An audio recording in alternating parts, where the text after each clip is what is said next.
In zones like Marsassoum, where the salt has got into the mud, the regrowth is weaker. But elsewhere, it's a real success. Thanks to reforestation, the birds that live on the coastal strip are back. Herons, terns, egrets, weaver birds, kingfishers, once more perch upon the mangroves. What attracts the birds during the day is the incomparable larder which the mangrove swamp offers them. Ornithologists of the IRD, the Research Institute for Development, are taking a census of the colonies. It's an extraordinary place for resting, nesting and fishing. So there you have cormorants. Those large pelicans are here. And beforehand, they weren't present in this zone. But with the reconstruction of this mangrove area, all these birds have come back, which is very important for the birds, but also for those of us who are here to protect the mangrove zone.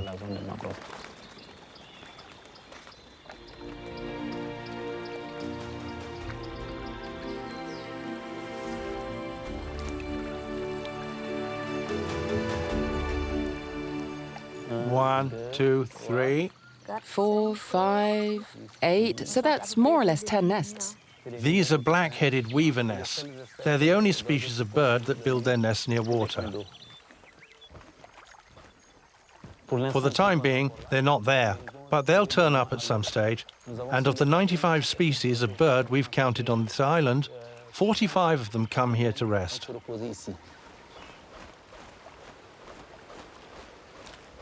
Most of the birds spend their days in the mangroves and come back to the islands to pass the night.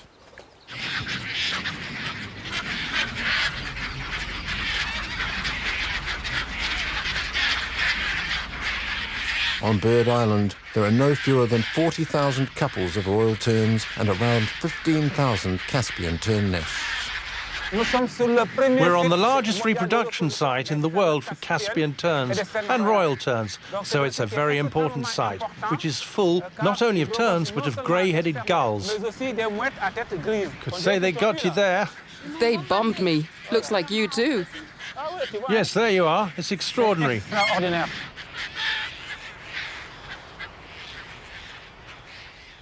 Here we have a baby Caspian tern that's about 3 weeks old, and beside it, there's one which is dead.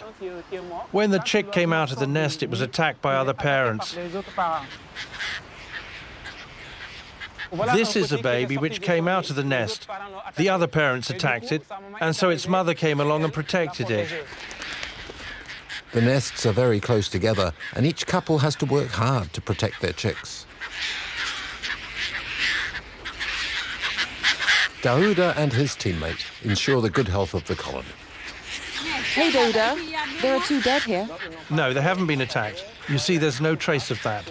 This is because they haven't eaten. They just got abandoned by their parents.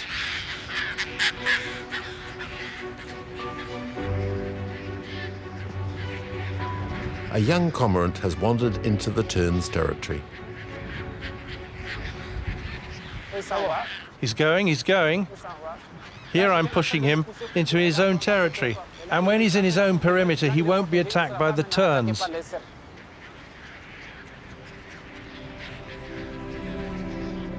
The reproduction sites are a mosaic of fiercely defended kingdoms.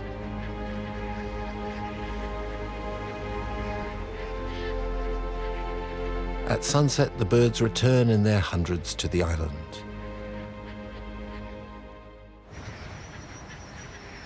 For several years, the eco-guards have used a strange winged creature. The drone is very practical because really it makes counting much simpler and it doesn't disturb the colonies. It avoids leaving the eggs exposed to the sun for a time, and it also avoids disturbing the chicks who leave their nests to hide in the vegetation. The last census confirms the growth of the colonies that has been recorded over several years.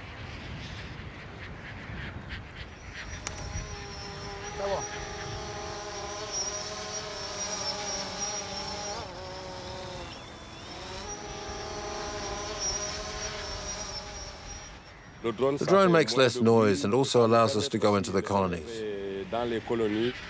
Sometimes Caspian terns try to catch the drone, try to make a crash. In the years beforehand, we didn't count with the drone. We did it on foot and in a group with a lot of people. And it was very disturbing because we'd stay 15 to 20 minutes in the colony, which wasn't good. The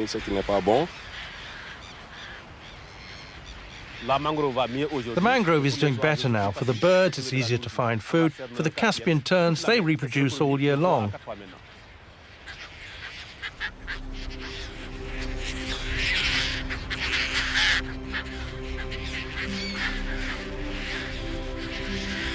In the early morning, the band of cormorants that has in its ranks great cormorants and white-chested cormorants goes back to the mangrove swamp.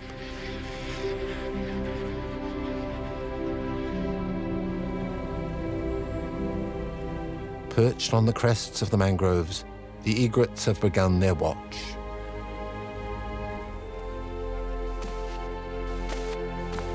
Herons stalk the banks with their graceful steps.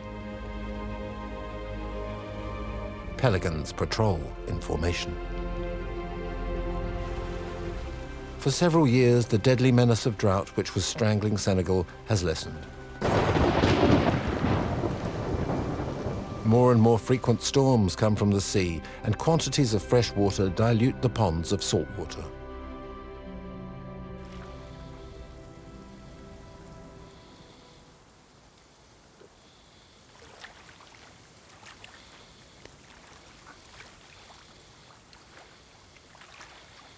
It's a fine example of a mangrove which has spontaneously regenerated in the middle of all the mangrove, which is dead here.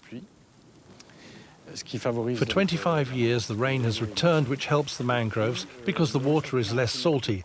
And since global warming causes a rise in the ocean level, it increases the entry of large volumes of seawater with a salinity of 35 grams per litre. So that rise in ocean level leads to a relative drop in salinity, which is good for the mangroves. With the rising water, the tides bring nutriments which the mangroves can take advantage of. Their decline is slowed, and the mangrove reconquers spontaneously some zones that its seedlings can reach. Scientists have been able to establish in the last few years that in Casamance, the mangroves now occupy a greater surface area than before the great droughts. The Saloum mangroves are on the same path. When the mangroves are fine, everything is fine. I can even give an example of a village that claimed back 30% of the fields which had been taken over and destroyed by salt. Involved for a decade in the protection of the mangroves, neighboring communities collectively replant some parcels of land to accelerate the movement.